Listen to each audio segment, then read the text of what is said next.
Good afternoon everyone. I'm Diane Loresia and I'm one of the reporters of rural communities.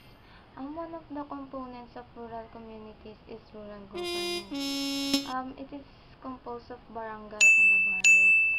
Barangay or balangay.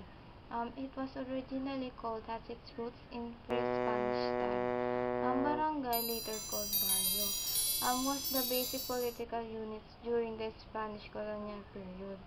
Barrio was under the charge of member of municipal council, the Council Act of 1966, and the revised Barrio Charter of 1963. This charter, 1963, aimed to facilitate the direct participation of the rural masses in local and national politics.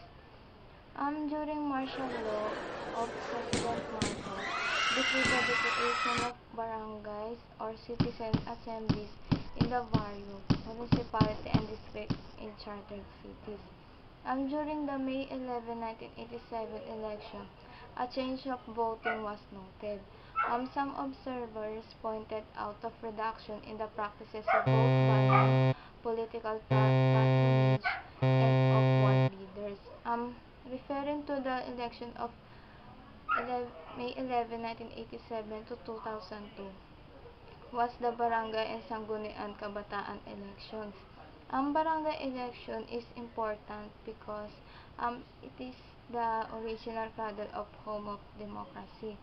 There's a National Federation of Barrio Council called Pambansang Katipunan ng Barangay, PKB.